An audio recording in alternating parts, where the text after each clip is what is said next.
right, today the 29th of April 2026. Yes, the year is running. Things are making rounds in the news here, there, so many things, so many things.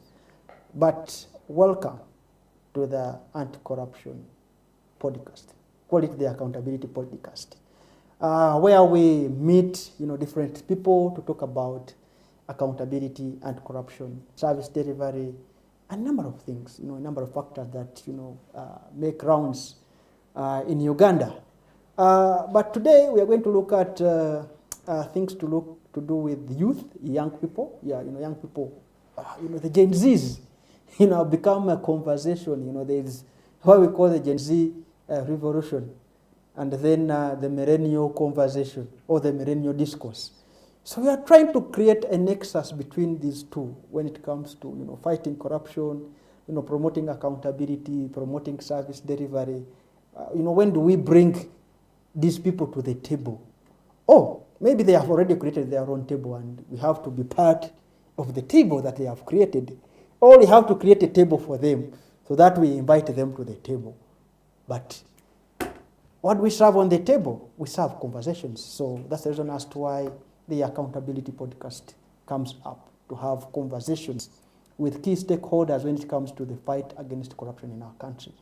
Yes, as always, my name is Alvin Mutebi, and I am your host for the Accountability Podcast, proudly brought to you by the Anti-Corruption Coalition of Uganda. So today I've been joined by a gentleman, and I think, yes, sir, you can introduce yourself so that people can get to know you better. Well, good day. My name is Isaac Akugizibwe. I am a year 3 student at Makerere University, pursuing my Bachelor of Science in Land Surveying and Geomatics. I am the Secretary General of the Kitara Makerere Youth Integrity Club, and I'm here to have a chit-chat with this good sir. Yes, for purposes of this conversation, my name is Alvin. Just call me Alvin. Yes, please. Yes. Today we are going to be talking about, you said you come from the Youth Integrity Club, Yes, right? please. Yeah, so you've heard of the youth revolution. You've had youth coming up to have conversations of building integrity. Yeah. Things to do with the anti-corruption, things to do with promoting accountability, transparency. What those kind of conversations, and we've seen young people coming up, to say they need to promote service delivery and everything. As a young person, what's your take on these kind of conversations? For starters, most of these youth groups or individuals that get involved in those kinds of activities have one problem. Yes, what's that? We talk about integrity and things of a sort, but most of them don't actually know what it actually is. Mm-hmm. So for me and my group, that's one thing we want to tackle. Tell these people what, I'll take you back. This generation, we've been, I could say, poisoned, mostly for most of the young people in our generation. Yes. We've been poisoned with, I don't know, should I call it a statement? But we have a belief, let me say it that way, that corruption is now something normal. Mm-hmm. Because it's like most of us are benefiting from. We've normalized the practice. So now when you talk about integrity and those movements, yes, most of these people actually get involved in those acts, but with most of them with a common goal of actually zeroing back to what they are fighting. To the problem they are fighting. Yes. So we as youth in Makerere University, in our association, Kitara Makerere Youth Integrity Club, I would want to preach the gospel, make this clear, and at least ensure that whoever is involved in that cause has a common goal that we share. We should not come as a wolf. Exactly. Putting on sheep's skin. Oh, exactly. Wow, interesting. So this comes to another conversation. Yes, you said that people who are involved do not understand this kind of conversation. Yes. So you, as the Youth Integrity Club, where did you get the bearing from to say that, yeah, this is the perspective? Have there been trainings? If they have been there, by who? You know, Well. and what have you benefited from such? And how do you engage, you know, to see that the information, the knowledge you get, you put it to use? You know, somebody out there would really want to know how you get through that. Yes, youth integrity clubs, we all, I could say, we are mentored by ACU, right? Yes. So I believe that whatever we pick from ACU, the mentorship we pick is what we need. Yes. It's unquestionable because it's top notch. I would refer it to that. Now, how we would deliver or spread what we get or the mentorship we get to the public, there are very many ways of information delivery. Yes. Though maybe unfortunately at the moment we don't have the required resources.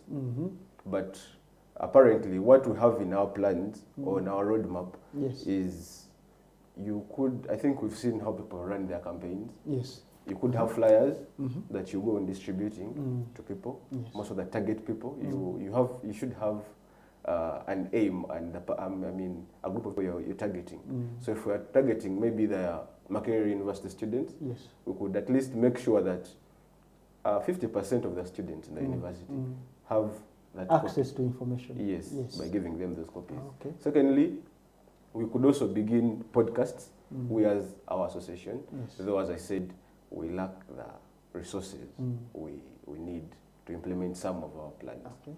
Yeah, there are very, very many. So, in others, you are advising us to carry the accountability podcast to the university. If you can, we need to have an episode. All right, it's something very interesting that we really need to look into. Yeah, carrying the accountability podcast to the university. I would just imagine, you know, having a conversation maybe at the Freedom Square Yeah, with the Ivory Tower, you know, behind me. it would really be so beautiful. We have a conversation. Maybe hosting Professor Nawangwe on perspectives to do with accountability and service delivery at the university. Sure. And then also, I don't know, maybe the Integrity Club there could also, if you find it interesting, we could, you know, facilitate that and we see how we could maybe have such people on such platforms to have, you know, conversations to do with accountability and service delivery at the university or at such, you know, service delivery. We call them service delivery points because the university is a service delivery point for education. You've talked of access to information, yes, flyers. I think it is also something important. And I don't know, but as the Youth Integrity Club, have you tried to see how you could engage communities or something in your activities? How do you, is it possible for others to know what you do or what you do stays within the club? How do you do it? I think I'll have to consult with my publicity secretary. But as the executive committee, we had agreed that we create social media handles because we believe that about 70% of the population has access to the digital, you know. Yes. So we had a suggestion that we create social media handles where we post our maybe plans, accomplishments, and things of a sort, with the belief that the outside community or the concerned people or those who get the information will get it, and at least 5 of 10 will spread that information off media, maybe by word of mouth.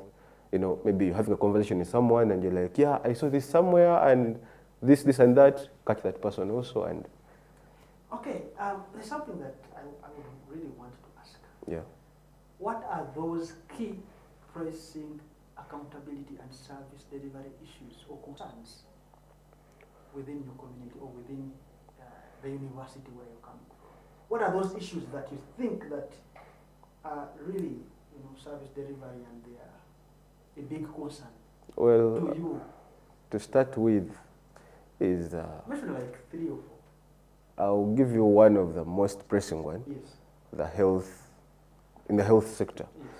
I've had conversations from people.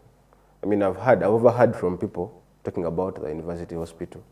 We expect, because people pay money for the health services at university as a student. But various people have talked about reaching university hospital, you're diagnosed, but there is no Don't have medicine. medicine. That's something that has to be tackled, because we are certain we pay the money. So that money has to be put into use. Value for money. Exactly. Accountability. Yes. Okay. Then two, I've been at, this is my 3rd year at university, Yes. but recently we noticed an abnormal increase in prices at hostel. So we didn't... The university halls? No, University hostels. The hostels outside. the Yes. university, okay. Regardless, even if they are private businesses, at least you should give the client a detailed maybe reason or something. But we just woke up and actually we're at home. They sent us texts: if you can afford, please send us a notice. If you can't, Just withdraw. exactly. So those are things we really have to look at and sort out. Then also, if we go and look at those who stay in hostel, I've heard from you, our elders, talk about the allowances you used to get.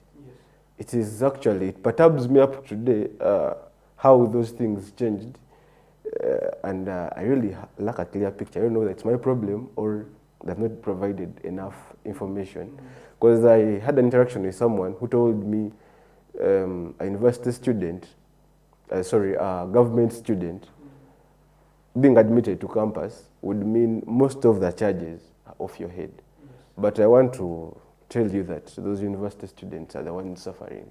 Yet we, the private ones, should be the ones suffering instead. Because we assume when you go to campus at the government scholarship or sponsorship, you're going to get as free services as you should. But then they really don't get even a quarter of what we expect them to get. So that really leaves me wondering. And I think if we got an opportunity or a way of tackling it, it would be something we would zero down to. Yeah, something interesting. Yeah. So then that comes back to you as the Youth Integrity Club.